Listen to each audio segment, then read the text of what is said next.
Saya selaku Ketua Harian Bidang Hukum MUI Bali ya menanggapi soal beredarnya pernyataan Arya Wedakarna itu dan pihaknya masih berkoordinasi dengan pimpinan MUI ya terkait pernyataan yang dianggap rasis tersebut.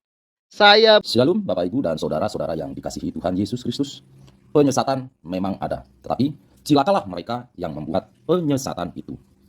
Iblis hadir menyerupai domba, tetapi oleh hikmat dan kasih karunia Roh Kudus yang menyertai kita, dari buahnya lah kita boleh mengerti dari pengajaran-pengajaran yang diberikan kepada setiap orang. Kita simak setiap video yang ada dengan membuka hati, membuka mata, dan membuka telinga, supaya kita beroleh pengajaran dan pembelajaran dari setiap apa yang boleh kita simak. Yang frontline itu saya mau gadis Bali yang kayak kamu, rambutnya kelihatan terbuka, jangan kasih yang penutup nggak jelas. This is not Middle East. Enak aja Bali, pakai bunga kayak pakai apa, kayak yang jeget, pakai hijau di sini. Kalau bisa sebelum buka terus supaya di pulau hijau pakai. Namanya Arya Wedakarna. Ya, Arya Wedakarna ini ya sedang melakukan ini ya rapat dan memarahi pegawai-pegawai bea cukai yang sedang viral karena melakukan pungli ya. Mereka bukannya melayani tetapi mereka justru ya menyusahkan masyarakat yang khususnya yang di Bali ya, khususnya di Bali. Dan ini akhirnya menjadi perhatian netizen. Netizen mengomentar dan mengkritik ya, sehingga anggota dewan yang bernama Bli Arya ya, Bli Arya Wedakarna ini ya ngamuk-ngamuk ya. Dan dalam perbincangan beliau kita lihat dulu ya. Dalam perbincangan beliau ini sebenarnya ya beliau mengkritik ya. Sebenarnya banyak ini permintaan maaf beliau ya. Setelah videonya viral ya beliau ini minta maaf ya. Kita dengar dulu ya. Om Swastiastu. Assalamualaikum warahmatullahi wabarakatuh. Salam sejahtera, Shalom, Om Namo Buddhaya, Rahayu. Atas masukan dari para tokoh bangsa dan juga para penglingsir di Provinsi Bali, saya ingin menyampaikan bahwa terkait dengan video viral yang beredar di masyarakat, bahwa video yang beredar adalah video yang telah dipotong oleh sejumlah media maupun oleh orang yang tidak bertanggung jawab. Yang kedua, kami sampaikan bahwa pada saat itu kami memberikan arahan kepada petugas bea cukai yang hadir dan juga pimpinan bea cukai untuk yang pertama, jika memungkinkan, untuk bisa diprioritaskan putra-putri terbaik dari Bali untuk menjadi staf di bagian terdepan atau frontliner yang menyambut para tamu setelah mendarat pesawat di airport. Saya kira hal ini yang sangat wajar. Siapapun dan dimanapun, tetap semangat putra daerah menjadi cita-cita dari semua wakil rakyat. Yang nomor dua, memberikan arahan, termasuk pada saat itu kami meminta kepada salah seorang karyawan atau karyawati yang kebetulan bersuku Bali yang hadir untuk dapat lebih mengedepankan ciri-ciri kebudayaan Bali di dalam proses menyambut selamat datang atau greeting atau pemeriksaan bea cukai. Misalkan kami menyarankan untuk dapat menggunakan bija atau beras suci yang biasanya didapat setelah persembahyangan. Dan maka dari itu kami tidak ada menyebutkan nama agama apapun, nama suku apapun, dan juga kepercayaan apapun, bahwa hal tersebut sudah selaras dengan peraturan Perda Bali nomor 2 tahun 2012 yakni tentang pariwisata Bali yang berlandaskan kebudayaan yang dijiwai oleh agama Hindu. Saudara-saudara, Provinsi Bali sejak tahun 2012 telah memiliki peraturan bahwa siapapun komponen pariwisata yang ada di Bali, termasuk airport, termasuk pelayanan publik, harus mengikuti peraturan daerah yang dimana tegas bahwa pariwisata Bali adalah pariwisata yang dijiwai oleh budaya agama Hindu, yakni Trihitakarana, Tatwam Asi, Sat Ripo, Triwarga, dan Tri Kaya Parisuda. Maka dari itu, saya ingin meluruskan dan juga memberikan wawasan kepada siapapun yang ingin bekerja di Bali, khususnya dari instansi negara, untuk dapat menunjukkan sikap ramah, sikap melayani dan mengayomi terkait dengan kedatangan tamu-tamu yang datang ke Pulau Bali. Maka dari itu, saya menyampaikan klarifikasi dan juga seandainya jika ada pihak-pihak komponen bangsa Indonesia yang merasa tersinggung dan juga merasa keberatan dengan apa yang kami sampaikan, dari lubuk hati yang paling dalam, saya selaku wakil rakyat Bali di DPD RI memohon maaf dengan tulus. Semoga hal ini dapat terus memacu siapapun instansi negara yang khususnya yang ada di seluruh Republik Indonesia untuk dapat mengedepankan pelayanan prima, ramah tamah sebagai bagian dari budaya leluhur bangsa. Demikian dari kantor DPD RI Provinsi Bali kami menyampaikan hal ini. Matur suksma.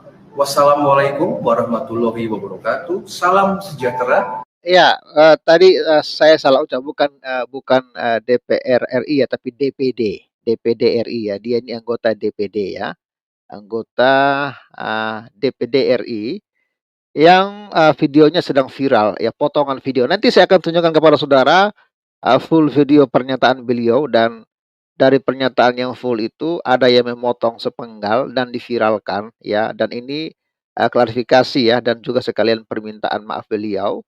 Karena dalam video yang beredar yang sepotong itu kawan-kawan, ini ya, video sepotongnya ini ya, beliau dianggap rasis ya, bahkan dianggap menghina Islam ya, sampai MUI meradang. Nanti kita akan lihat juga bagaimana respon MUI ya.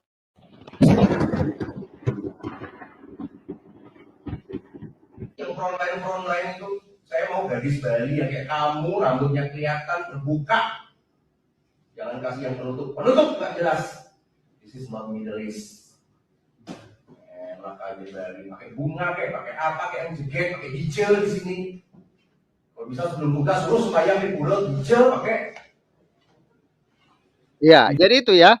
Jadi beliau ini hanya mengatakan ya, untuk, apa ya, di Bali, di Bandara Bali itu ya seharusnya yang tampil di depan itu ya, yang menyambut tamu-tamu yang datang ya, wisatawan yang dari luar negeri, ya sebaiknya yang memang asli Bali ya, jangan orang-orang yang bukan orang Bali, ya. Artinya, memang, Bali ini kan memang, larisnya kenapa Bali bisa begitu banyak dikunjungi oleh wisata, ya karena memang daya tarik budaya Balinya, ya selain alam Bali, ya selain apa namanya, pegunungan Bali, persawaan Bali, pantai Bali ya. Tetapi yang membuat daya tarik itu adalah apa? Budaya Bali atau agama Hindu Bali itu loh yang dijual, ya menjadi daya tarik wisatawan. Sehingga beliau mengatakan, ya seharusnya yang bertugas di front line atau yang mau tampil di depan ya, untuk menyambut tamu-tamu yang dari luar itu seharusnya orang Bali yang pakaiannya, apa namanya, yang rambutnya terurai ya, ya intinya seperti itulah, bukan yang tertutup-tertutup ya. Akibat dari pernyataan ya bukan pakaian yang tertutup dan lain sebagainya, beliau ini ya, dianggap rasis dan menista agama Islam. Ya bahkan MUI meradang ya, MUI bereaksi ya soal pernyataan anggota DPD RI soal hijab ya. Dan saya akan tunjukkan kepada saudara informasinya, baik tanggapan MUI dan sekaligus sebentar di akhir video lengkap ya pernyataan dari Bung Arya ini ya, Bli Arya ini yang rupanya dari pernyataan yang panjang itu sudah ada yang dipotong-potong ya. Oke, sebelum kita ke informasi tersebut ya, saya mau informasikan dulu ya, puji Tuhan ya, saldo kita hari ini ya ada penambahan, kalau tadi penambahan 2.200.000 ya, puji Tuhan sampai malam ini ada tambahan lagi 500.000. Jadi hari ini total kita ada penambahan 2 juta, ini ya 2 juta berapa tadi itu? 700.000 ya, ada 2.700.000 penambahan kita hari ini ya kawan-kawan ya. Ya, 2.700.000 dan total saldo kita hari ini ya 95.981.000 ya 354 ya, kurang 4.100.000 lagi kita akan tembus di 100 juta rupiah ya, dan uang ini akan kita gunakan ya untuk mensupport ya penyelesaian rumah ibadah yang saat ini sudah 70% dikerjakan dan rencana minggu depan akan dilanjutkan ya. Kita masih butuh sekitar 200 juta lagi untuk penyelesaian rumah ibadah ini, dan support terus Pavel dalam penyelesaian rumah ibadah ini. Saudara bisa salurkan lewat BRI dan BCA, dan setiap dana yang masuk akan saya tampilkan kepada kita semua. Ya, terima kasih untuk kebaikan hati kalian. Jesus bless ya. Oke, kita lanjut ya. Ini MUI menanggapi ya. MUI sepertinya meradang ya. MUI marah ya.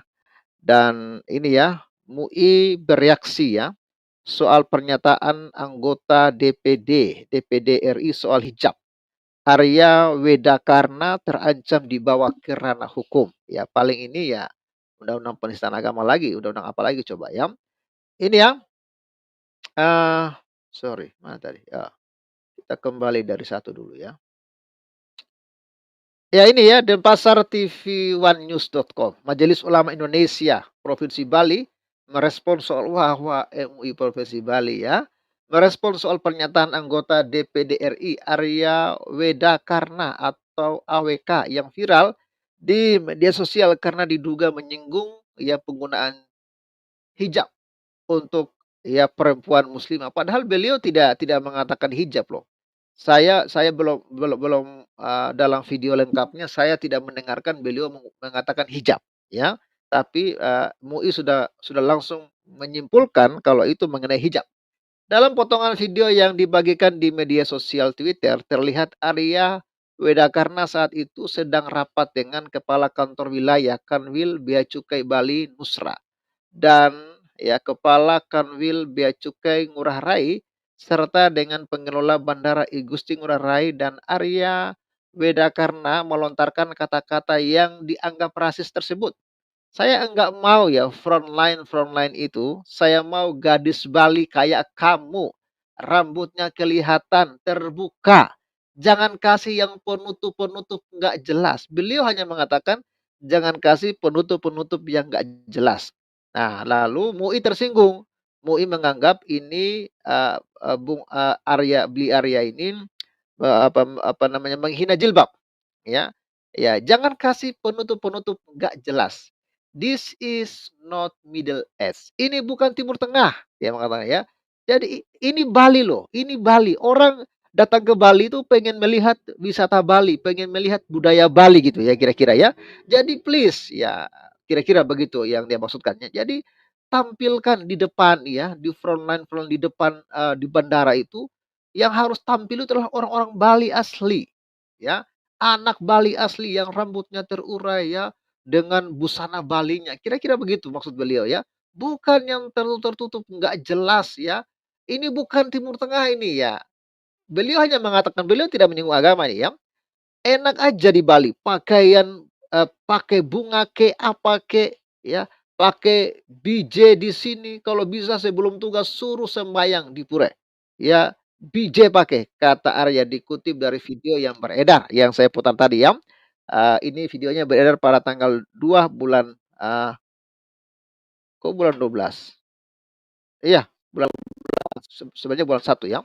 Ya, lalu video tersebut banyak mendapat sorotan oleh para netizen dan menjadi viral di berbagai media sosial.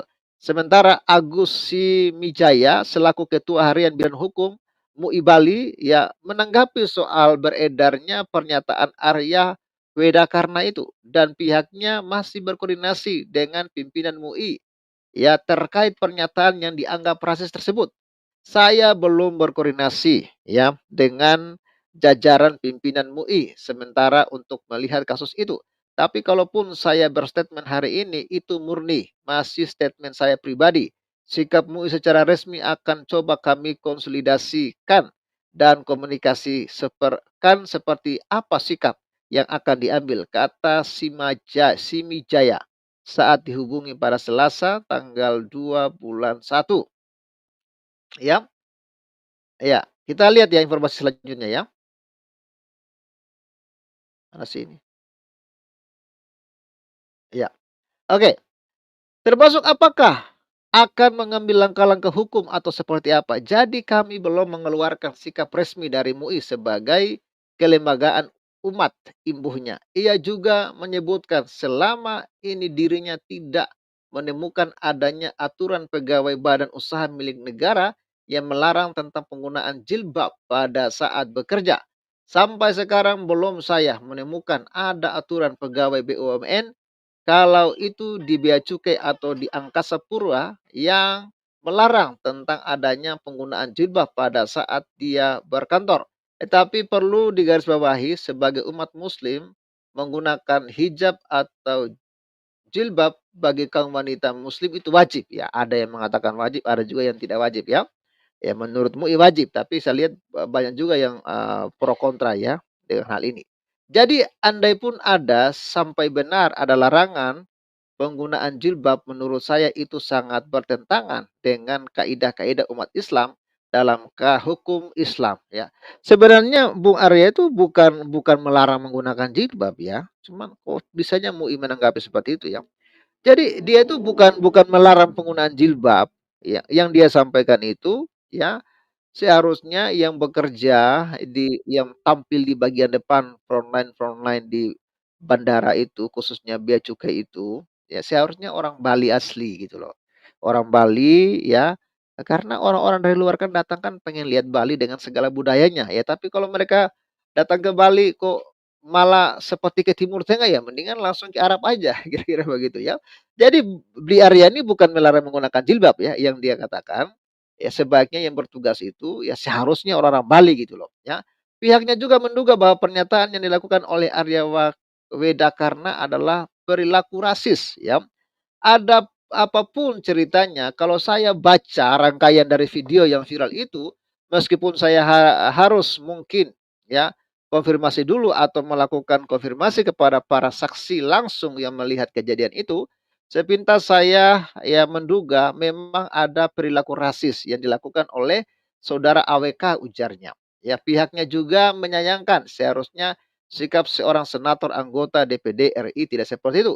Dia seorang senator anggota DPD yang tidak pantas menurut saya apapun alasannya mengeluarkan kalimat-kalimat seperti itu jelasnya ya. Jadi ya ya Sami Jaya yang menilai ya Sami Jaya juga menilai yang dilakukan oleh Arya Wedakarna adalah mengganggu keharmonisan umat beragama di Pulau Bali dan umat Muslim dan umat Hindu ya telah hidup harmonis dan berdampingan sejak abad 13 yang lalu dan itu bisa dilihat dengan berdirinya kampung-kampung Islam di Bali. Menurut saya sangat mengganggu keharmonisan. Dia lupakan sejarah bahwa hubungan harmonisasi antara saudara Hindu dan saudara Muslim itu sudah terjadi ya sejak abad ke-13 di mana kemudian ada kampung Islam Gelgel, kampung Islam Pegayaman, kampung Islam Serangan dan Kepaon, dan lain sebagainya ungkapnya. Ia juga menyatakan bahwa selama ini tokoh-tokoh Hindu di Bali selalu menjaga kerukunan dan harmonisasi antar umat beragama di Bali. Bahkan ada tradisi ngejot sebagai jalinan silaturahmi ya kepada sesama untuk membentuk toleransi antar umat beragama di Bali. Ya, selama ini saya melihat tokoh-tokoh Hindu yang lain begitu menjaga sikap perilaku dalam menjaga kerukunan dan harmonisasi di antara umat beragama. khususnya terhadap umat muslim. Bahkan kita mengenal ada budaya ngejot ya di kampung-kampung Islam yang berada di mayoritas Hindu sangat-sangat menjaga toleransi ujarnya. Tapi AWK ini saya lihat bukan kali ini saja membuat statement kontroversial ya baik terhadap umat muslim maupun terhadap umat Hindu sendiri. Kasus di Nusa Penida dia akan sampai didemo oleh masyarakat Nusa Penida dan lain sebagainya ujarnya.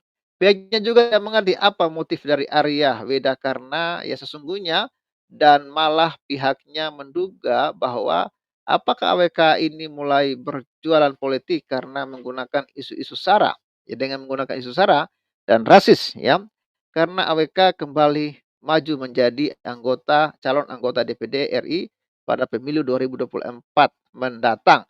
Saya tidak mengerti motifnya. Ini apa? Apakah dia ini mau jualan politik dengan isu itu untuk meningkatkan elektoral ya dia dalam pencalonannya lagi di pemilu 2024 atau apa motifnya? Saya sangat menyayangkan dia punya motif seperti itu dengan jualan isu SARA, rasis untuk jualan politik ujarnya. Ya, jadi ya, ini tanggapan MUI ya, atau karena memang dia tidak punya isu lain yang bersifat lebih elegan dan lebih intelektual untuk memperkuat elektoralnya di 2024 sehingga dia harus menjual isu yang seolah-olah dia adalah menjadi pahlawan Bali yang paling berjasa di Bali ujarnya ya.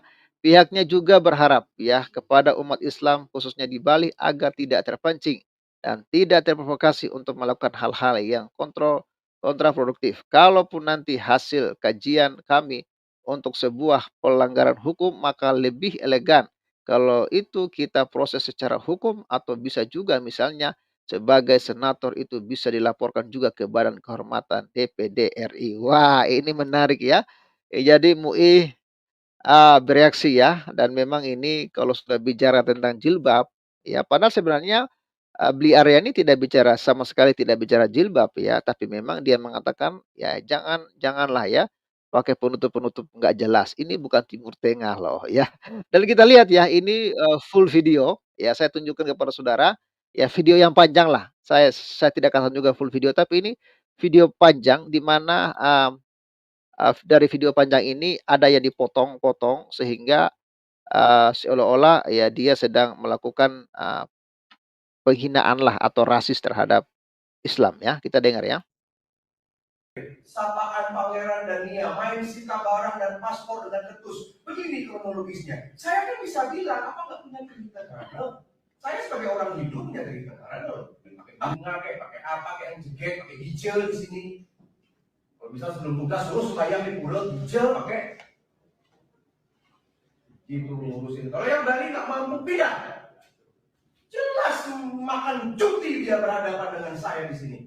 Anda yang menjadi pemimpin ini nggak becus. Saya dengan Bapak benar baik sekali, Pak. Bapak yang ngatur anak buah. Daripada sekarang nama Bapak berjelek begini.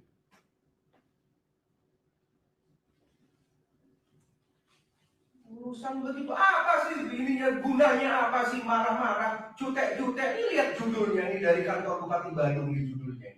Makanya kasih di floor plan itu. Terdepan tuh kasih putra putri Bali dari zaman dulu saya sudah kasih tahu. Ngapain kasih yang enggak? Mereka kan nggak ngerti kultur Bali. Kultur Bali itu ramah tamah. Agama kami mengajarkan senyum. Ini kata dari kali kan dari Bali. Mana yang orang Bali di sini? Kamu ini juga pejabat Bali ini juga nggak bisa memberitahu. Beritahu dong pimpinan kamu. Makanya ada salam namaste. Makanya kita bisa senyum. Kenapa? Apa agama sampai yang nggak ngajarin? Hah? Apa agama kamu? Bali ini. This is Bali. Ketus. Kalau perlu dibimbing tiap pagi seperti absen. Parkirkan semua. Rapatkan semua. Tiap pagi. Agar senyum. Anda dibully. Di medsos dihina-hina Anda bagaimana? Hina sekali kamu ini ya. instruksi saya laksanakan demonstrasi untuk bea cukai dari awal tahun sampai manusia-manusia ini. Setiap hari di medsos, Anda tahu, setiap hari saya surveillance imigrasi sampai ketahuan OTT. Ada pertanyaan, kenapa DPD RI tiap minggu buat pengumuman tolong awasi yang namanya imigrasi? Hah? Mulai besok pasang di semua medsos, pengawasan undang-undang bea cukai. Manusia tidak tahu diri orang-orang itu ya. Pejabat makan pajak APBN nggak beres caranya semua. Saya rasa Bapak GM juga harus memahami Pak ya. Bapak sebagai otoritas yang punya tempat. Jangan sampai saya minta imigrasi itu ramah, saya minta ini ramah. Kemarin saya sudah rapat dengan wakil dari Kejaksaan Tinggi. Khawatirnya dikembangkan. Saya bilang aja Pak, udah ada desakan kembangkan, jangan cuma kroco imigrasi, tapi kepala imigrasi dikembangkan. Desakan dari pusat ini Pak, tapi kan masih lama sampai sidang. Ada dikembangkan. Tentang berangkas uang 200 juta itu, saya sudah sepaham Pak. Dan nggak akan berhenti hanya dengan satu tersangka, dua tersangka Pak. Masalahnya kan nanti kalau itu jadi news, coba bayangkan. Coba Pak GM bayangkan kan bapak-bapak yang di sini, ini Pak GM juga. Coba bayangkan Pak, seandainya misalkan ini sidang itu sampai pengadilan negeri, pengadilan tinggi itu berapa kali Pak? Eksposnya kan bahaya Pak. Bukan selesai kemarin, ini besok sidang, ini orang bisa atensi, berita masuk semua dan terbuka. Hakim nggak bisa menutup sidang sampai ada keputusan. Terus bagaimana citra kita itu? Baru kita keluar golden visa, baru kita ada kebijakan dari Pak Dirjen.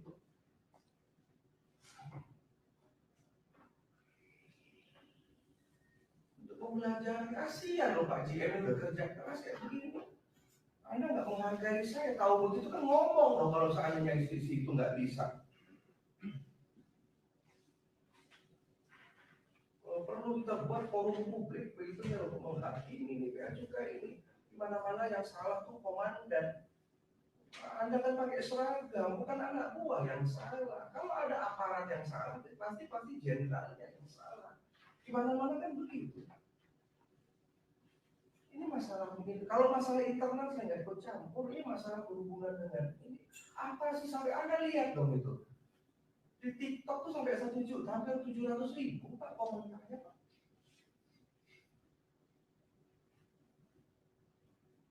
Apa itu kayak istilah Bali itu kayak anjing kutuan itu kayak cicing apa gitu ya, fenomena seperti nggak ada respect.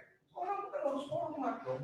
Makanya kasih di frontline itu terdepan tuh kasih putra putri Bali dari zaman dulu saya sudah ngasih tahu. Ngapain kasih yang enggak? Mereka nggak ngerti kultur Bali. Kultur Bali itu ramah tamah. Agama kami mengajarkan senyum. Ini kata dari kalimat dari Bali. Mana yang orang Bali di sini? Kamu juga pejabat Bali ini juga nggak bisa memberitahu. Beritahu dong pimpinan kamu. Ingin menyampaikan sedikit, bukan untuk pembelaan, tapi menyampaikan saja laporan. Nanti kalau memang diperlukan rapat lagi yang memerlukan kehadiran yang bersangkutan, kami siap menghadirkan. Terhadap kedua pegawai itu sudah kami lakukan penarikan, kami lakukan pembinaan di dalam kantor di BPN Bahrain. Kenapa di frontline tidak semuanya Bali? Tidak mungkin Pak. Tapi kalau mayoritas orang Bali sudah, tugasnya mayoritas dari teman-teman Bali. Tidak mungkin. Kenapa? Karena ketika hari libur itu tidak mungkin kemudian kosong, sehingga harus memang harus kita paskan. Ada beberapa yang asli Bali yang tidak, kebetulan saja ibu itu ketemu yang bukan yang Bali, tapi ibu itu sudah ada testimoni ketemu orang yang bernama Bali, artinya ada sebenarnya betul-betul yang Bali, sehingga tidak memungkinkan Mbak mohon izin tidak memungkinkan untuk seluruhnya 100% teman Bali. Selain itu, dokter pribadi juga bertugas di tempat-tempat lain, misalnya di kantor yang harus melayani juga customer yang datang ke kantor. Namun koreksi Bapak menjadi catatan bagi kami, termasuk kami akan terus melakukan pembinaan bagaimana cara komunikasi, termasuk kenapa yang bersangkutan merasa tersinggung itu karena bunyi HP yang keras, itu juga akan kami perbaiki dengan cara menggunakan telepon dan sebagainya. Tapi itu ada dasarnya berdasarkan dari informasi pengawasan di sistemnya di JMBUK, bukan hanya di Ngurah Rai saja yang mengkomunikasikan dari beberapa.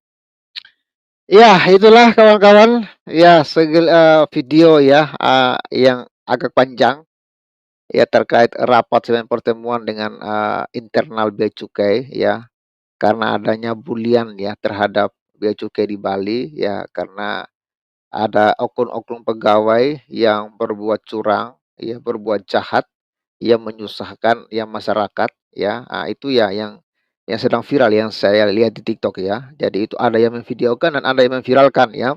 Sehingga si Arya ini ya dia kumpullah rapat dan dia marah ya. Dan dia mengatakan ya seharusnya yang di front line atau di bagian yang tampil di bagian-bagian depan itu ya bukan harus yang Bali asli gitu loh. Ya, supaya orang itu lihat budaya Bali seperti apa. Kan orang datang ke Bali kan sebenarnya kan karena ya bahkan orang luar itu lebih lebih mengenal Bali daripada Indonesia ya.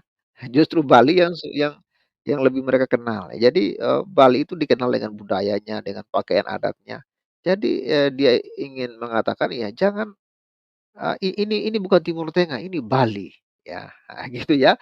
Jadi gara-gara pernyataan itu ya akhirnya mereka merasa tersinggung ya dan dianggap rasis ya karena ketika Bli Aryani mengatakan, "Apa itu pakai pakaian-pakaian tertutup nggak jelas, ini bukan Timur Tengah." Ya itulah yang mereka marah dan tersinggung ya.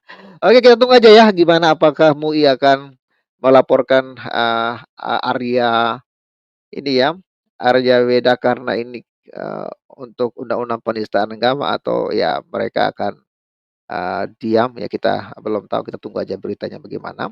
Dan itu dulu yang dapat saya sampaikan. Jadi saya bingung, kenapa ini?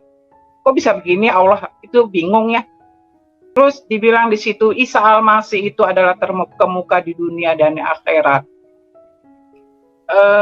Baca-baca itu Al-Quran di surat Al-Muminin saya baca. Ini kesaksian saya, kesaksian yang benar. Saya tidak katakan berbohong ya. Kalau orang Minangkabau itu, iya diawa indah diurang. Yang kelima saya bingung. Daripada mengumbar kemaluanmu kecuali terhadap istri-istrimu, di hadapanku tidak tercela. Di saudara, itulah saya yang dapat membingungkan sekali. Dan saya berasal dari Minangkabau, keturunan Sumatera Barat. Saya sekolah madrasah Islamiyah, cuman Ustaz saya pernah mengatakan jangan ikuti ajaran baca buku orang Kristen karena mereka Tuhannya 3. Terus saya selama hidup saya di dalam keislaman tidak ada pernah damai sejahtera seperti sekarang ini.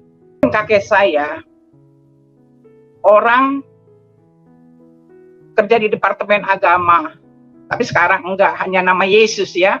Jadi kalau orang Minangkabau bilang manggil orang Sia itu. Orang Sia itu yang tidurnya menghadap kiblat. Saudara-saudara saya dari kampung, dari Sumatera Barat. Dari Departemen Agama pada datang. Paling teman-teman suami saya, kaptennya, KKM-nya semua datang untuk menyaksikan. Itu sah di mata Allah Subhanahu wa Ta'ala. Karena keluarga kita, papahmu juga tukang kawin. Bapak saya juga tukang kawin. Karena ajaran kita nggak bener. Saya lihat ada orang bawa Al-Quran, bawa apa. Saya bilang, Mas ini kadihela. Iya Bu, beli dong Al-Qurannya, tapi yang ada arti ya. Saya bilang gitu. Iya. Akhirnya saya baca itu Al-Quran, terjemahannya semua. Saya kaget di situ. Saya baca firman Tuhannya, surah Al-Baqarah ayat berapa itu, 159 ya. Yang mengatakan gini, kami telah membunuh Isa Al-Masih. Yang kami bunuh itu bukanlah Isa Al-Masih, yaitu Yahuza. Tapi kami masih dalam keraguan. Jadi saya bingung. Kenapa ini? Kok bisa begini? Allah itu bingung ya. Akhirnya saya baca lagi firman Tuhan. Saya percaya bahwa Al-Quran itu wahyu Allah tadinya. Terus dibilang di situ Isa Al-Masih itu adalah terkemuka di dunia dan di akhirat.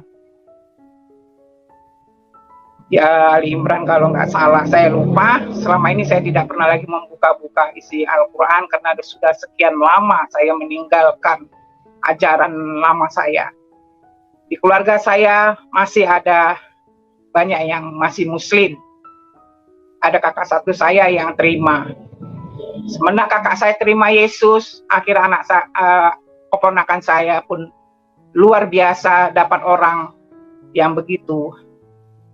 Ya, orang asing ya, orang Jerman. Puji Tuhan, saya bangga sekali.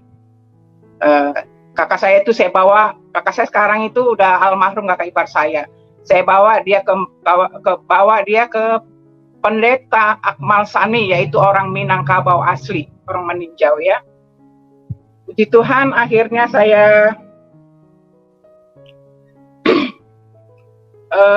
baca-baca itu Al-Quran di surat Al-Muminin saya baca. Ini kesaksian saya, kesaksian yang benar. Saya tidak katakan berbohong ya.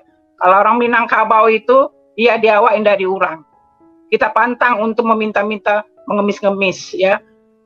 Saya berdiri sendiri dan hanya menghadap ke Allah. Al-qiyamu binafsihi. Allah itu berdiri dengan sendirinya. Jadi hanya saya mengandalkan Allah Subhanahu wa taala itu saja dulu ya. Terus saya lihat di surah Al-Muminin 23 ayat 5, 1 sampai 5. Pertama, beriman kepada Allah, kedua sembahyang, puasa, zakat. Yang kelima, saya bingung. Daripada mengumbar kemaluanmu kecuali terhadap istri-istrimu, di hadapanku tidak tercela. Di saudara, itulah saya yang dapat membingungkan sekali. Dan di Zukhruf 43 ayat 61 sampai 63. Isa Al-Masih memberi pengetahuan hari kiamat. Maka dari itu taatlah kepadaku. Itulah jalan yang lurus. Banyak sekali ayat-ayat yang saya dapatkan, cuma saya lupa. Tentang Ismail. Sebetulnya Al-Quran itu yang dikorbankan Ismail, anak yang tunggal.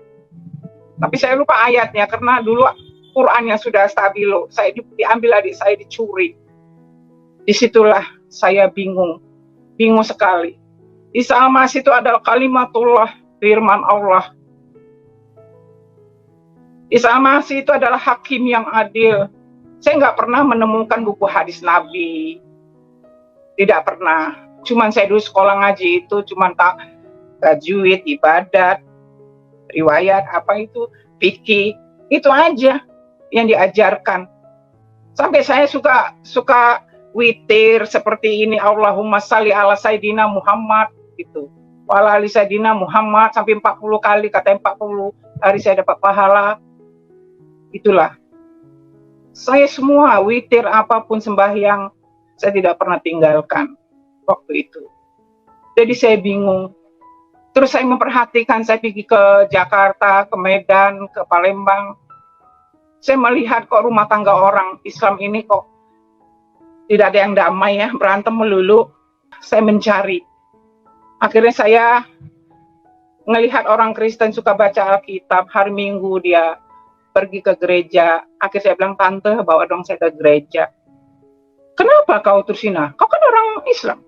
Iya, saya kepingin tahu rahasia apa sih orang Kristen itu rumah tangganya kok akur-akur ya.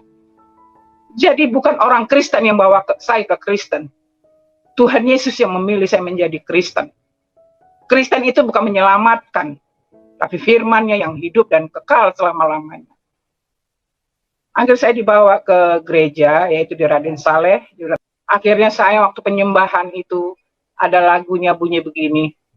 Kaulah Tuhanku, kaulah Rajaku, di bumi dan di surga, ku sembah kau Tuhan, ku sembah.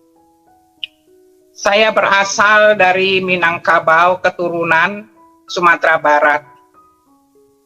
Tapi setelah orang tua saya menikah, kami semua pindah ke kota Medan. Kami 8 orang. Saya anak yang ketiga. Puji Tuhan, saya sekolah madrasah Islamiyah dan sekolah umum juga. Kami diajarkan kebenaran di agama saya dulu untuk orang berbuat baik, mengasihi sesama manusia. Ustadz saya atau mualim saya itu berbicara tidak pernah menyakiti orang, mengkafir-kafirkan orang. Cuman ustadz saya pernah mengatakan, jangan ikuti ajaran baca buku orang Kristen, karena mereka Tuhannya 3. Tapi bukan mengkafir-kafirkan orang, tidak pernah ustadz saya mengajarkan seperti itu. Terus saya selama hidup saya di dalam keislaman tidak ada pernah damai sejahtera seperti sekarang ini. Saya terima Tuhan Yesus itu dari tahun 1987 sampai 1989 saya dibaptis. Begini ceritanya.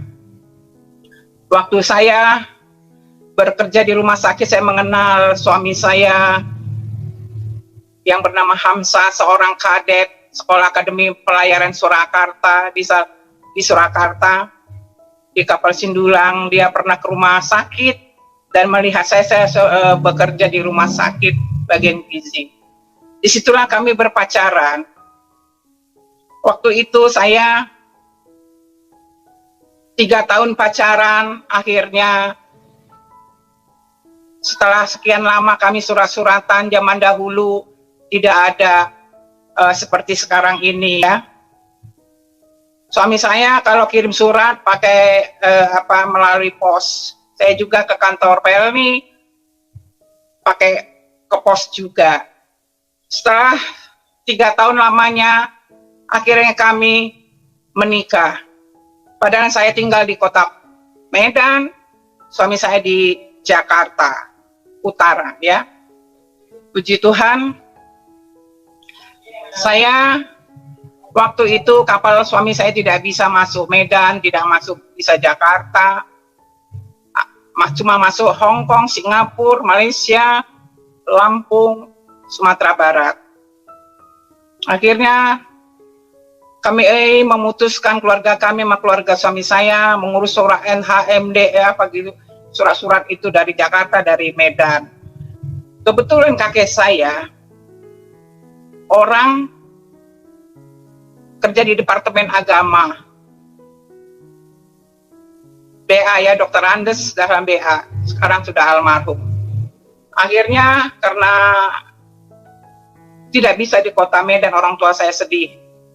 Ya sudahlah, kalau orang Minangkabau itu anak perempuan itu harus dipesta besar-besaran.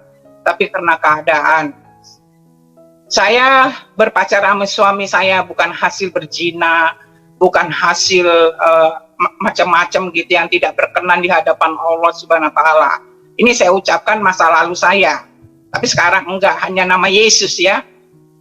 Jadi begini, waktu itu abang saya datang dari Medan, semua suami saya juga, untuk memberikan surat-surat semua lengkap. Akhirnya kami hanya sederhana menikah secara nikah secara yang penting asal bisa menikah. Jadi kalau orang Minangkabau bilang manggil orang sia-sia itu. Orang sia itu yang tidurnya menghadap kiblat. Saudara-saudara saya dari kampung, dari Sumatera Barat, dari Departemen Agama pada datang. Paling teman-teman suami saya, kaptennya, KKM-nya semua datang untuk menyaksikan hujat kabulnya. Dengan mahar hanya sebuah Al-Quran dan telekung atau mukena ya, itu saja. Yang penting pernikahan saya itu sah di mata Allah Subhanahu wa Ta'ala. Di Tuhan, setelah saya sampai akhirnya saya 3 bulan di Kota Padang, sebulan kemudian saya hamil. Akhirnya suami saya datang ke Kota Medan menjemput saya mau dibawa ke Jakarta. Saya nggak mau, saya mau di Kota Medan.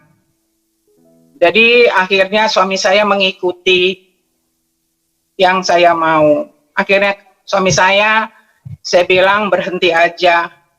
Karena keluarga kita, papahmu juga tukang kawin.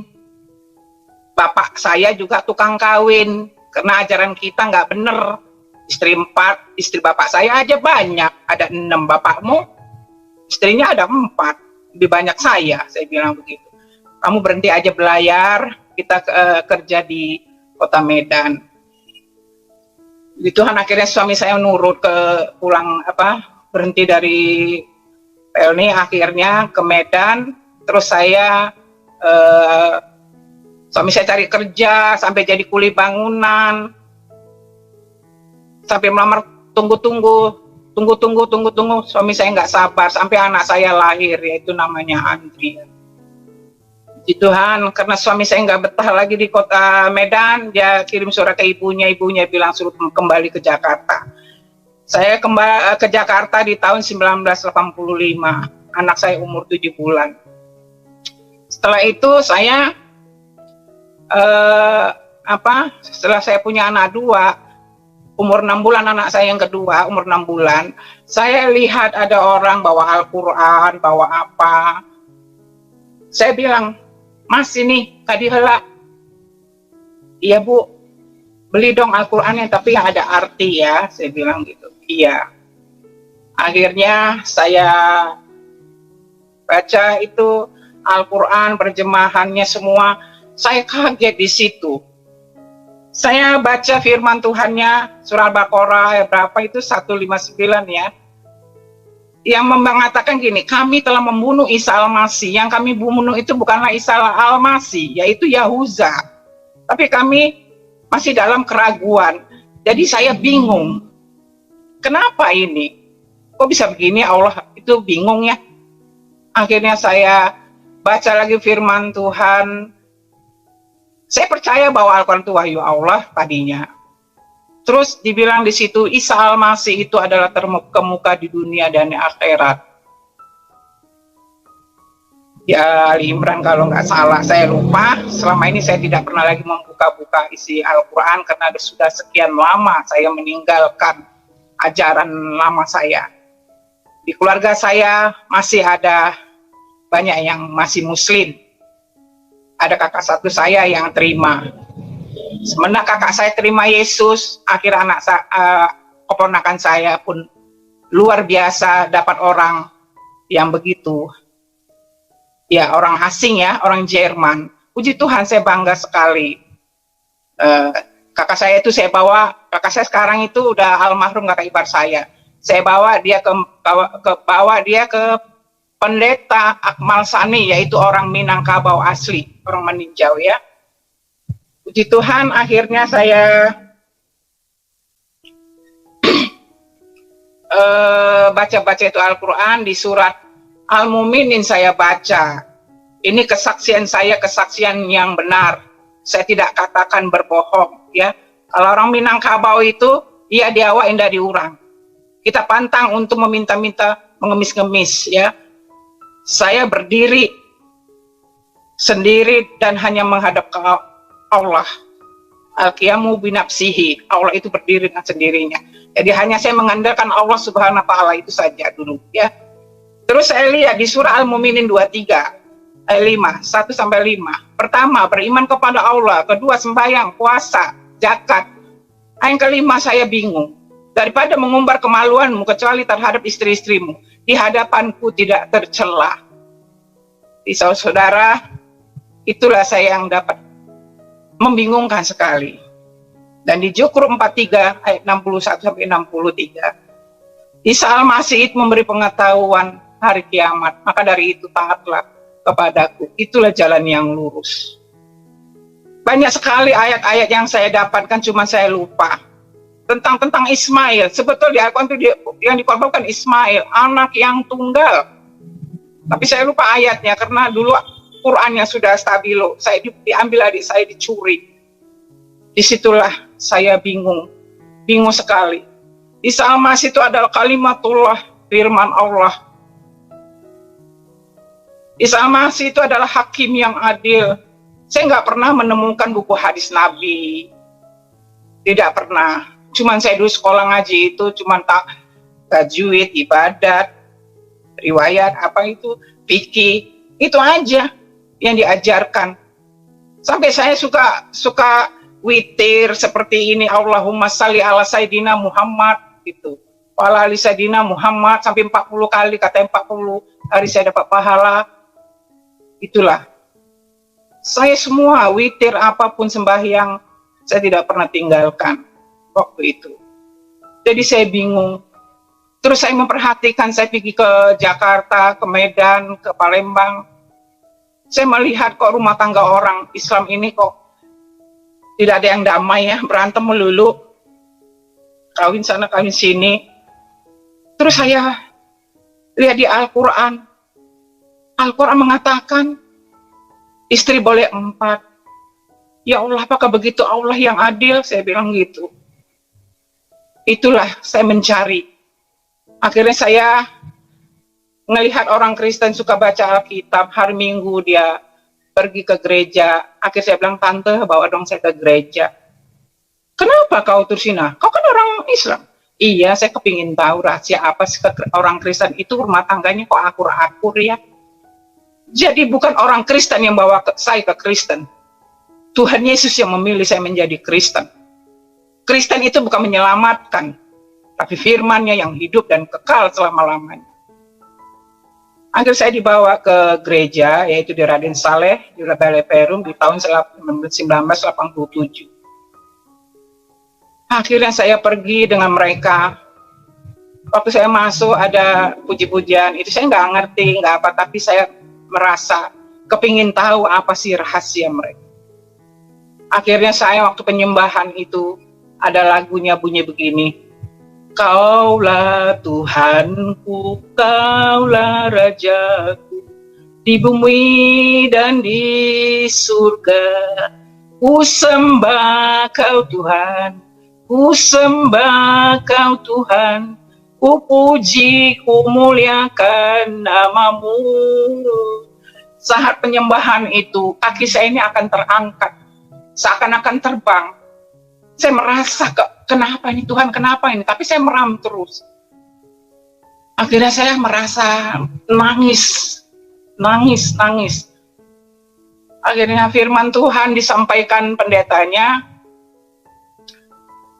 Firman itu menusuk hati saya. Menusuk hati saya dengan sukacita. Tapi saya ada kedamaian dan merasakan hadirat Tuhan itu yang luar biasa. Itulah yang saya rasakan. Akhirnya saya tanya saya pulang ke rumah, minggu depan pergi lagi, minggu kedua lagi pergi lagi. Akhirnya saya bilang sama suami, Pak, saya ke gereja, dibawa, ikut. Emang kau dia mau pergi sendiri, apa kamu diajak aja? Ya akulah, aku bilang, karena agama kita bingung ini. Al-Qur'annya kita harus taat. Ihdinas shiratal mustaqim. Tunjukilah jalan yang lurus. Surah Fatihah itu, Pak. Karena Allah itu kan Tuhan mereka kan beranak, kata suami saya. Lam yalid walam yulad. Allah itu tidak beranak dan tidak boleh diperanakan. Qul huwallahu ahad, Allahu samad, lam yalid walam yulad walam yakul lahu kufuwan ahad. Iya, Pak. Tapi berbeda. Kita harus cari tahu dulu. Bukan kita asal-asalan aja, kita harus cari kebenaran. Jadi saya tuh mencari kebenaran. Suami saya akhirnya mau ke gereja itu. Dia juga merasakan hatinya hadirat Tuhan itu ada. Lanjutnya akhirnya kami sangkin hausnya kami firman itu. Kami dikasihlah Alkitab Injil itu. Terus kami dibawa ke Yusuf Roni di UKI. Gereja itu dari jam 5 pagi sampai jam 7. Jam 9 kami ke gereja di Raden Saleh, yaitu di Bela Verum. Itulah kami saking hausnya kebenaran itu. Kami seminggu itu 2 kali ke gereja. Lanjut, di tahun 1989 akhirnya saya dibaptis. Setelah saya dibaptis, banyak tantangan hidup. Berat, penghinaan, cacian, makian dari orang tua saya, baik pun dari keluarga suami saya. Begini ceritanya saudara yang kekasih. Setelah saya dibaptis, adik saya datang dari Kalimalang. Dia buka-buka lemari saya, dia kaget adik saya ini. Oh, saya jadi orang kafir, ini. Dia laporan ke keluarga adik paman saya di Romangun, keluarga semua lah kumpul, suku-suku saya. Dia sangka saudara saya dikristenkan sama keluarga suami saya. Padahal suami saya itu orang Banten, Cirebon, ibunya orang Cirebon, kakeknya orang Cirebon, mamanya orang Banten, ya, orang Mauk. Kakek dari ibu orang Sindang Laut, ya. Puji Tuhan. Terus dari keluarga kakek suami saya itu orang Bugis Mandar, nenek kakeknya dari kakek mertua ya, dan neneknya orang Flores, lahir di Flores. Nah, akhirnya Yusuf Selah ini merantau ke Jakarta, lahirlah suami saya, kawin sama orang Cirebon tadi ya, sampai suami saya yang bernama Hamzah. Itu suami saya. Kami mempunyai anak 3. Kami semuanya dari keluarga Muslim. Akhirnya kami dipanggil dari keluarga suami saya, adik ipar saya datang ke rumah saya ke Pelumpang, Kak Hamzah, Rina, kami disuruh ke Priok, rumah ibu, hari Senin. Ada apa? Nggak tahu. Saya kaget, semua keluarga saya sudah kumpul, yang dari Romangun, yang dari kota pada datang. Dia sangka saya dikristen sama keluarga suami saya. Akhirnya keluarga dari abah juga datang, dari keluarga ibu juga datang, ke ibu mertua saya, abah mertua saya datang ke rumah mertua saya disidang di situ. Akhirnya dari adik ipar dari suami saya, seorang guru ya, guru 90, dia bilang begini, saya mewakili abah karena abah tidak ada di tempat, abah belayar, jadi harus saya mewakili abah. Oleh ini kita sudah berkumpul semua dari keluarga kakak, dari keluarga Yusuf Selah juga, ya, semuanya itu. Ya akhirnya saya ditanya, Kak Tursina mohon maaf, Islam apa Kristen? Ya saya jawab Kristen. Suami saya ditanya lagi, Kak Hamzah Islam apa Kristen? Islam. Bilang Islamnya aja sangat gimana gitu. Ya, terus akhirnya keluarga saya lihat, jadi bukan kami keluarga Muslim, kata dari keluarga suami saya. Terus diam semua, akhirnya keluarga abah berdiri marah sekali. Islam sama Kristen tidak boleh bersatu, karena Kristen itu gelap, kamu terang, kamu harus bercerai dengan istrimu Hamzah. Suami saya diam aja. Kita disuruh bercerai. Waktu itu saya lagi hamil anak yang ketiga, umur 6 bulan di dalam kandungan. Pada diam semuanya, pada bingung, pada ini semua. Akhirnya saya berdiri. Saya berdiri di hadapan mereka. Terus saya bilang, saya dengan suami saya itu perkawinan bukan hasil perzinahan. Memakan uang suami saya nggak pernah, karena saya dilarang. Dalam agama saya dulu yang mengatakan, ustaz saya dulu atau orang tua saya, sebelum menikah makan duit orang, pacar apa siapapun, itu haram hukumnya. Tapi kalau sekedar makan ya itu wajar. itu saya tidak pernah memakan uang calon suami saya. Jadi bukan hasil jodoh, bukan hasil persaudaraan, tidak ada ya. Jadi saya akhirnya bersaksi di situ. Saya lagi kandungan anak saya 6 bulan. Kalau Yesus itu bukan Tuhan, anak saya lahir akan mati. Tapi kalau Yesus itu adalah Tuhan, saya lahir tidak ada gangguan apapun. Situ. Akhirnya suami saya diam karena udah ribut mereka bla bla bla bla bla bla gitu. Akhirnya suami saya berdiri. Karena suami saya itu orangnya diam, nggak mau ngomong. Tapi kalau sudah ngomong ya, karena suami saya anak yang tertua, dia berdiri, dia bilang, ayo Ma pulang, kita pulang, ngapain diributin ini? Tunggu Pak sebentar, saya tegur saudara-saudara paman saya juga. Untuk apa kalian menegur saya, mengumpulkan seperti ini tanpa saya tidak tahu? Urus rumah tangga kalian ya. Jangan ngurusin saya. Saya menikah setelah berkeluarga, bukan sama orang tua saya. Saya sudah lepas dari orang tua saya bilang. Jadi nggak usah ikut campur rumah tangga saya. Rumah tangga kalian aja urusin, yang kawin cerai itu, saya bilang. Akhirnya adik-adik saya juga saya omongin seperti itu. Maka bubar pulang semua. Saya menangis di hadapan Tuhan. Saya menangis. Saya menyanyikan, jiwaku terbuka untukmu Tuhan, jiwaku untukmu Tuhan, selidiki nyatakan segala perkara.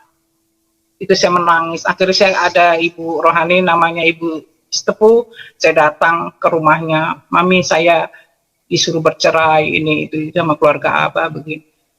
Sampai saya nyumpahin anak saya, Mi, apa kau bilang? Iya ini karena saya bilang kalau anak saya mati nanti berarti Yesus itu kan ada Tuhan, tapi kalau lahir dengan selamat, Yesus itu adalah Tuhan.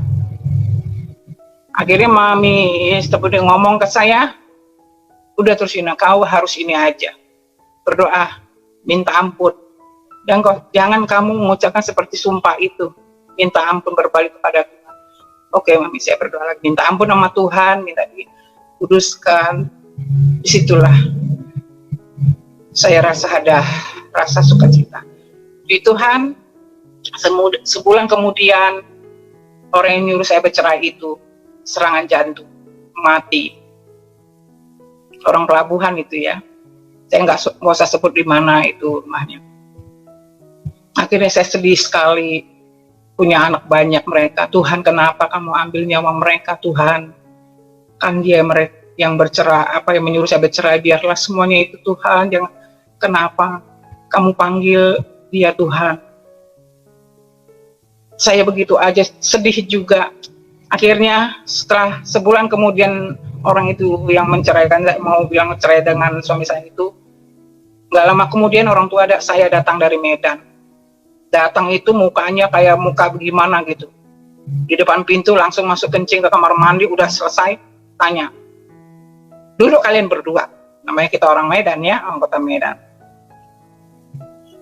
Terus kau tanya, kau Islam apa Kristen?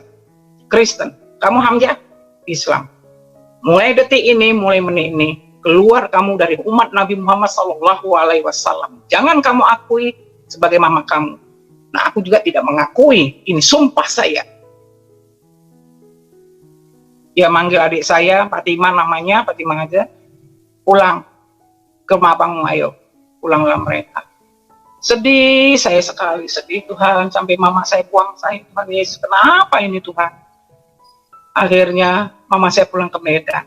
Sebulan kemudian terjadilah kebakaran, 10 rumah habis, rumah tetangga tukang sate Padang.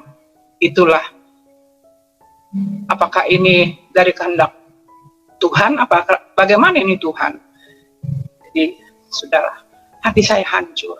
Akhirnya saya ngomong lagi ke Mami Sitepu, tanya lagi, saya harus kembali ke Medan. Waktu anak saya itu lahir, anak saya Novi itu, umur Novi itu masih 5 bulan. Saya naik kapal tanpa emas waktu itu. Saya bantu rumah orang tua saya bangun. yang lebih bagus, sampai juga ya kita paru-paru lah damai-damai sama abang saya, semua akhirnya dibangun. Mama saya sudah tidak punya apa-apa. Kalau orang Minang itu biar pakaiannya gembel, nggak punya apa-apa, tapi baca banyak, itu habis. Itu pun dicari nggak ketemu di sampah-sampah itu, karena udah kayak 10 rumah habis kebakar. Terus saya kembali ke Jakarta. Terus saya merasa sedih orang tua saya. Warung yang itu akhirnya sudah nggak bisa, nggak ada modal, bingung. Akhirnya apa yang terjadi? Saya kirim surat, Mama datanglah ke Jakarta. Sampai saya bilang begini, saya nggak Kristen Mak, saya Islam.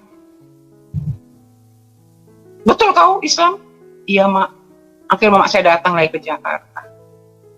Waktu itu saya dagang di pasar, bawa anak. Tapi saya nggak, mama saya sudah kembali ke Jakarta ikut saya. Akhirnya apa yang terjadi? Saya tidak ada damai. Tapi saya tetap ke gereja. Alkitab saya taruh di kios. Jadi kalau hari Minggu saya pergi ke gereja, saya bilang mama saya ke Jatinegara, ke Tanah Abang, belanja gitu. Lalu ada firman Tuhan yang menyampaikan, apabila engkau menyangkal aku juga menyangkal di depan Bapa. Hati saya, berarti saya menyangkal Tuhan Yesus dan menyangkal Bapakku yang ada di surga. Akhirnya saya ngomong sama orang tua saya pulang, Mah, saya benar, saya emang Kristen. Dari semenjak yang dulu di sidang di keluarga mertua saya nggak kuat. Cuma saya sedih kalau mama di situ di Medan. Mama saya ngamuk lagi, pergi langsung tinggalkan saya. Sudah sampai saat ini orang tua saya telah pulang ya ke Ramatullah di kota Medan, karena keluarganya, anak-anak sudah pada menikah. Puji Tuhan. Menjak itu saya banyak tantangan, baik saya di tetangga banyak tantangan, baik juga saya dipindah ke Bekasi kena gusur rumah saya tahun 94. Saya nggak ambil di perumahan, di banyak tantangan, hinaan, cacian.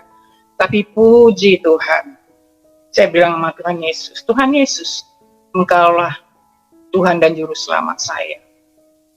Nah, saya firman Tuhan mengatakan, Yohanes 14 ayat 6, akulah jalan kebenaran dan hidup, tidak seorang pun yang datang kepada Bapa kalau tidak melalui aku. Itu saya percaya. Filipi 1 ayat 9 mengatakan, hidupku adalah Kristus, mati adalah satu keuntungan. Saya bangga, saya sudah diselamatkan. Di Tuhan, tantangan hidup banyak lagi. Akhirnya abang saya nyuruh istrinya, itu laki kamu kalau enggak abangmu yang masukin nggak bisa tuh kerja. Di dalam hati saya nggak pernah menonjolkan keluarga suami saya. Kakak ipar saya nggak tahu rumahnya di Kalimantan, di PT Mana Putra. Jadi saya sakit hati saya, Tuhan, Engkau adalah Tuhanku yang maha kuasa. Engkau bisa memberikan suami saya pekerjaan apapun, tidak melalui manusia. Kami hanya mengandalkan Engkau. Akhirnya suami saya keluar.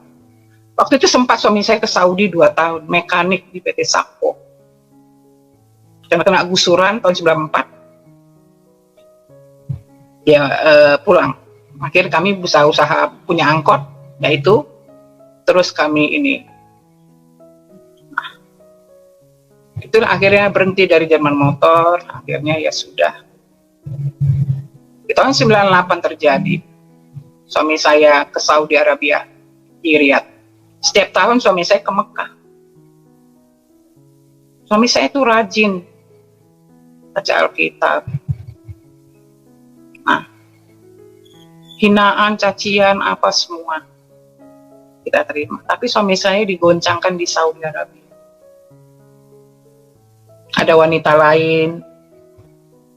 Ya memang saya izinkan suami saya ke Saudi. Suami saya 11 tahun di Riyadh di PT Sapo. Itulah akhirnya di tahun 2005 anak saya sakit. Saya berdoa sama Tuhan Yesus karena kami dulu sudah diteguhkan di gereja tahun 97. Makanya kami tidak bisa dipisahkan oleh siapapun. Hanya yang bisa dapat memisahkan kami hanya maut. Kalau dulu secara silom, secara Islam, gampang sekali, saya gampang cari laki baru. Tapi setelah ada Yesus di hati saya tidak bisa berpisah dengan suami saya, walau apapun yang terjadi. Saya mendoakan suami saya terus, firman Tuhan, doa orang benar, Yakobus 5 ayat 16, doa orang benar sangat besar kuasanya apabila yakin didoakan.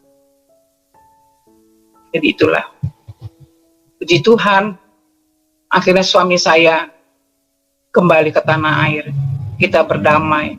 Setiap persoalan apapun, kami bisa menyelesaikannya sesuai dengan firman Tuhan Matius 19 dari 1 sampai selesai ya, dan 1 Korintus 7 tentang perkawinan. Itu yang kami dapatkan semua. Semuanya itu hanya kemurahan Tuhan Yesus dan Juru Selamat yang telah dipersatukan, tidak bisa dipisahkan oleh manusia. Menikahi wanita lain adalah zina dan sebaliknya. Tidak semua orang yang mengerti perkataanku, hanya yang orang yang dikaruniai saja. Jadi orang yang dikaruniai saja yang dapat mengerti firman-Nya yang hidup dan kekal selama-lamanya. Itulah, puji Tuhan. Ada satu lagi, pernah suami saya di Saudi Arabia. Waktu dia di Mekah, suami saya juga udah haji. Cuma 300 real, baik pergi haji dari Riyadh. Pakai baju ikhram, semua sudah. Kalau saya belum, karena saya sudah tak mengenal pribadi Yesus ya, jadi saya belum sampai ke sono cium-cium itu ya. Suami saya pernah lihat di Mekah itu, setiap 2 jam sekali satu truk es balok, satu balok itu 2 jam sekali itu ditendang. Suami saya tanya sama orang-orang Arab, itu untuk apa? Untuk air Zam-Zam. Oh begitu? Iya, itu saya pernah dengar suami saya berbicara seperti itu. Jadi kalau Pak Muhammad KC bilang kesaksiannya air pam ya Pak ya. Nah, itulah yang selama ini semua rumah tangga saya, apapun yang terjadi rumah tangga saya, ya semua rumah tangga itu banyak yang retak ini, tapi kita bisa mendoakan supaya kita, anak-anak kita sehat dan luar biasa. Anak saya selesai sampai student, sampai jadi sarjana. Saya ucapkan terima kasih telah menonton video ini sampai habis. Dukung terus channel Hati yang Gembira dengan cara like, komen, dan subscribe. Tuhan Yesus Kristus memberkati kita semua. Amin.